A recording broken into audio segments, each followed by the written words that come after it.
উত্তর আমেরিকার মধ্যভাগের যে সমভূমি অঞ্চল আছে সেটা সম্বন্ধে একটু ধারণা করি।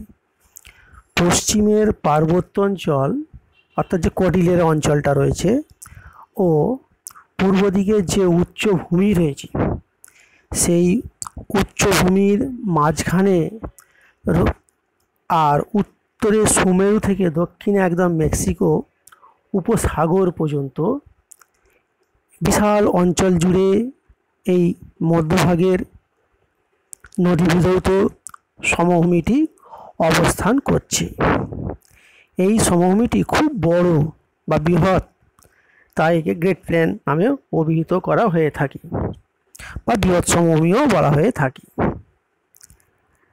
এই যে সমভূমি অঞ্চল, এই সমভূমি অঞ্চলে রয়েছে ম্যাকেঞ্জি, সেন্ট লরেন্স, মিসিসিপি। এই নদীর পলি সঞ্চয়ের ফলে এই অঞ্চলটি গঠিত হয়েছে।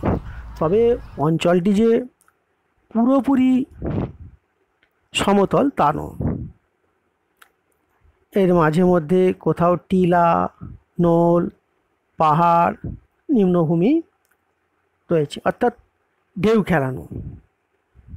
সমভূমি হলেও সমতল নয়, তরঙ্গায়িত যেটাকে বলা হয়ে থাকে। এর উত্তর ভাগে রয়েছে হাডসন উপসাগর, সেখানে কানাডীয় শিল্ড অঞ্চল রয়েছে। এই অঞ্চলে দীর্ঘকাল ধরে হিমবাহ ক্ষয়কার্য করেছে, ফলে অঞ্চলটি সমপ্রায় ভূমিতে পরিণত হয়েছে। ফলে অঞ্চলের মাঝে মাঝে দেখবে যে কিছু অবনমিত স্থানে বরফ গলা জল পুষ্ট হয়ে হ্রদ সৃষ্টি হয়েছে।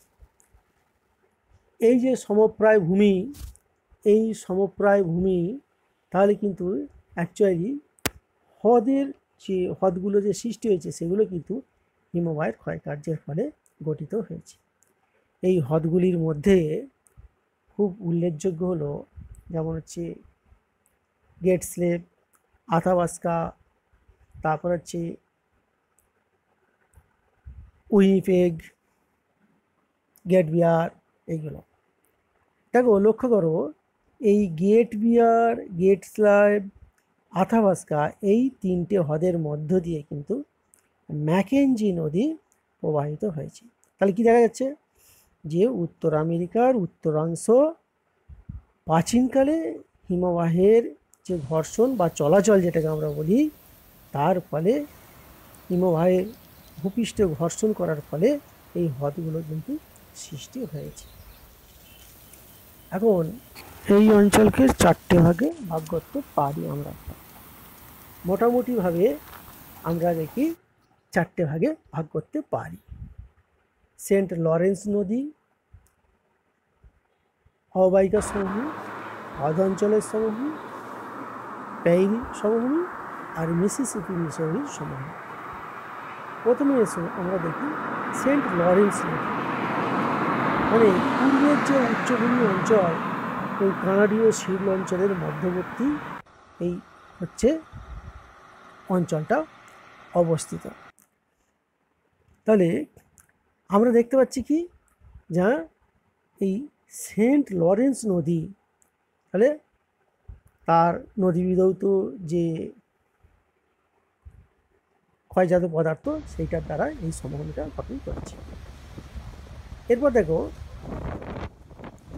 হ্রদ অঞ্চলের সমভূমি। হ্রদ অঞ্চলের সমভূমি না, উত্তর পূর্বাংশে মহাদেশের হিমবাহের ক্ষয়কার্যের ফলে আমরা দেখতে পাচ্ছি যে এই হ্রদ অঞ্চলটা সৃষ্টি হয়েছে। এখানে 5টি বড় হ্রদ রয়েছে। এদের মধ্যে সুপিরিয়র, মিচিগান, হিউরন, ইরি, অন্টারিও। দেখবে এই হ্রদগুলো কানাডা দক্ষিণ সীমান্তে সেন্ট লরেন্স নদী উপত্যকা দিয়ে রয়েছে। এখন এখানটা একটু বলা যায়, এই যে তোমার হ্রদ অঞ্চল, এই হ্রদ অঞ্চলে আমরা দেখতে পাচ্ছি সুপিরিয়র তো তোমরা জানো খুব বড় স্বাদু জলের হ্রদ। হ্যাঁ, তা পৃথিবীর বৃহত্তম স্বাদু জল। আমাদের পশ্চিমবঙ্গের আয়তনে প্রায় সমান বলা যেতে পারে। সেন্ট লরেন্স নদী এই হ্রদগুলোকে যোগ করেছি। এরা বিভিন্ন উচ্চস্থানে বিভিন্ন সমতলে অবস্থিত। এদের মধ্যে একটা লক্ষ্য করো, হিউরন এবং মিচিগান ব্যতীত। এখন ইরি এবং অন্টারিও এদের যে মাঝখানের অবস্থান প্রায় 330 ফুট মতো আপ ডাউন রয়েছে, অর্থাৎ নিম্ন অবস্থান করছে ইরি হতে অন্টারিও। সেই জন্য সেন্ট লরেন্স নদীর গতিপথে বিখ্যাত নায়াগ্রা জলপ্রপাত সৃষ্টি হয়েছে। এই জলপ্রপাতকে অ্যাভয়েড করার জন্য, যাতে নৌ চলাচল ঠিক থাকে, সঠিক থাকে, কোনো বিঘ্ন না ঘটে, সেই জন্যে ওয়েল অ্যান্ড খাল কাটা হয়েছে, ওয়েল অ্যান্ড ক্যানেল কাটা হয়েছে, এ দিয়ে জাহাজ যাতায়াত করে থাকে। তাহলে ভালো করে লক্ষ্য করবে কিন্তু এই জায়গাটা। হ্যাঁ, এই সকল হ্রদের মধ্য দিয়ে আটলান্টিক মহাসাগর হতে দেশের মধ্যস্থল পর্যন্ত জাহাজ যাতায়াত করে। অনেক বন্দর রয়েছে এদের তীরে। ঠিক আছে, এরপর দেখো যে আমরা দেখতে পাচ্ছি যে পেইরি অঞ্চল। পেইরি অঞ্চল এটা একটা বিস্তীর্ণ সমতল তৃণভূমি অঞ্চল, মানে মধ্যভাগের যে বিস্তীর্ণ সমতল ভূমি, সেই সমতল ভূমি তোমার রয়েছে উত্তর আমেরিকার বিস্তীর্ণ অঞ্চল, তৃণভূমি অঞ্চল, তাকে আমরা পেইরি অঞ্চল বলে অভিহিত করছি। একদম পশ্চিমে রকি পার্বত্য অঞ্চল থেকে পূর্বে হ্রদ অঞ্চলের মধ্যভাগ পর্যন্ত এটা কিন্তু বিস্তৃত রয়েছে। এই পেইরি অঞ্চলে আলফালফা, ক্লোভার, হে ইত্যাদি তোমার হচ্ছে তৃণ, ক্ষুদ্র তৃণ জন্মায়, এবং পূর্ব দিকে একটু বৃষ্টিপাত বেশি বলে পূর্ব দিকে একটু বড় তৃণ জন্মায়। এখানে মাঝে মধ্যে বার চুইল গাছ রয়েছে, আর এখানে প্রচুর পরিমাণে পশুপালন করা হয়ে থাকে, ফলে গবাদি পশু প্রতিপালন করা হয়ে থাকে। সেই জন্য এই অঞ্চলটা দুগ্ধ শিল্পে খুবই উন্নত রয়েছে। এরপরে আমরা দেখি মিসিসিপি, মিসৌরি। এখন এই মিসিসিপি পূর্ব দিকের একটা বিধৌত অঞ্চল। এখন এই মিসিসিপি, মিসৌরি পূর্ব দিকে উচ্চভূমি এবং পশ্চিমের পার্বত্যভূমি যে রয়েছে, সেই পার্বত্যভূমির মধ্যবর্তী অঞ্চল। এখানে তোমরা দেখবে প্রচুর পরিমাণে পরিবহন করে বলে কি হয়ে থাকে না, পাখির যে পা তার মতো বদ্বীপ সৃষ্টি করেছে। মিসিসিপি মিসৌরি নদীটা সম্পর্কে একটু জানি। এই যে মিসিসিপি রকি পার্বত্য অঞ্চলে ইটাস্কা হ্রদ হতে উৎপন্ন হয়ে যুক্তরাষ্ট্রের মধ্য দিয়ে মেক্সিকো উপসাগরে পড়েছে। তো রকি পর্বতমালা হতে এটা উত্থিত হয়ে মিসৌরি নদী ও মিসিসিপি একত্রে পৃথিবীর দীর্ঘতম নদীতে পরিণত হয়েছে, যার দৈর্ঘ্য 6270 কিমি। এখন এটা প্রায় গঙ্গার 3 গুণ, আমাদের যে গঙ্গা নদী রয়েছে তার 3 গুণ। মিসিসিপি এবং তার যে উপনদীগুলো, টোটাল যে অববাহিকা, তার অববাহিকার আয়তন আমাদের ভারতবর্ষের সমান বলা যেতে পারে। মানে প্রচুর পরিমাণে জল, পলিমাটি বহন করে নদীর এই সমুদ্রের মোহনায় আমরা দেখতে পাচ্ছি অনেক দূর পর্যন্ত জলকে ঘোলা রেখে দেয়। হ্যাঁ, তা দেখো এক্ষেত্রে তোমরা দেখবে যে আমরা যেটা দেখছি যে মিসিসিপি নদীর মুখে বৃহৎ পাখির পায়ের মতো বদ্বীপ রয়েছে, ছবিতে তোমরা দেখতে পাবে।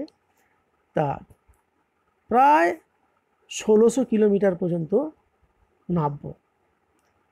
এখন এর উপনদীর মধ্যে অ্যাপেলিসিয়ান পর্বত থেকে উত্থিত ইলিনয়, ওহিও এবং রকি থেকে উৎপন্ন হয়েছে আরাকানসাস রেড নদী।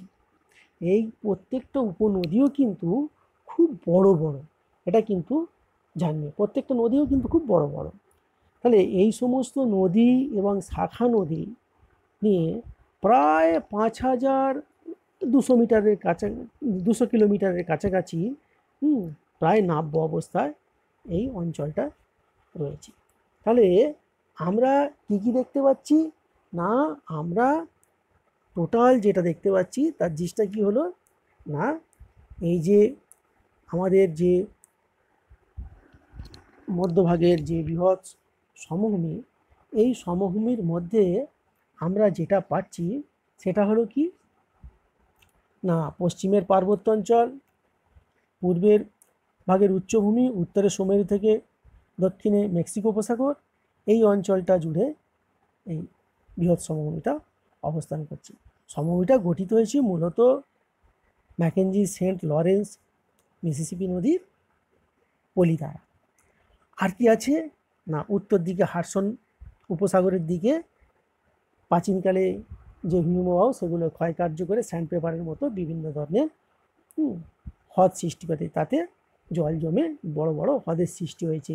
হ্যাঁ, এই হ্রদগুলোর মধ্যে আমরা দেখতে পাচ্ছি উইনিপেগ, গ্রেট বিয়ার, আথাবাস্কা, গেট স্লাভ, এগুলো রয়েছে। আর যেটা সবথেকে আশ্চর্যের বিষয় হলো এর দক্ষিণ অংশে হিমবাহের ক্ষয়কার্যে 5টি বৃহৎ হ্রদ সৃষ্টি হয়েছে।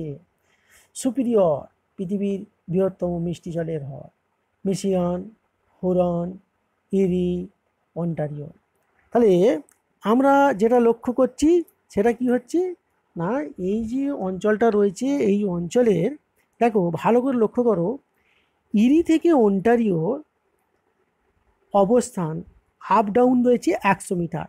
ফলে এখানে সেন্ট লরেন্স নদীর গতিপথে কী হয়েছে, নায়াগ্রা জলপ্রপাত সৃষ্টি হয়েছে। সুদৃশ্য বৃহত্তম নায়াগ্রা জলপ্রপাত যেটা রয়েছে কিন্তু সেটা সৃষ্টি হয়েছে। তাহলে আপ ডাউনের জন্য কিন্তু হয়েছে, এই আপ ডাউনটাকে অ্যাভয়েড করার জন্যই যাতে নৌ চলাচল সারা বছর থাকে, তাহলে যাতায়াত করতে পারবে না উঁচু নিচুর জন্য, সেই জন্য ওয়েল অ্যান্ড খাল কাটা হয়েছে। তাহলে এগুলো আমরা দেখতে পাচ্ছি। তাহলে সেন্ট লরেন্স নদীর অববাহিকা সমভূমি অঞ্চল, হ্রদ অঞ্চলের সমভূমি অঞ্চল, পেইরি সমভূমি অঞ্চল আর মিসিসিপি নদীর অববাহিকার সমভূমি অঞ্চল নিয়ে 4টে নিয়ে গঠিত হয়েছে আমাদের এই বৃহৎ গেট সমভূমি বা বৃহৎ সমভূমি, মধ্যভাগের বৃহৎ সমভূমি। তাহলে আজকে এই পর্যন্ত থাক, পরের দিন আমরা আরও যেগুলো আছে দুটো ভাগ একসঙ্গে আমরা বোঝাবার চেষ্টা করব। তোমরা কোনো যদি অসুবিধে তোমাদের সৃষ্টি হয় আমাকে লিখে জানিও।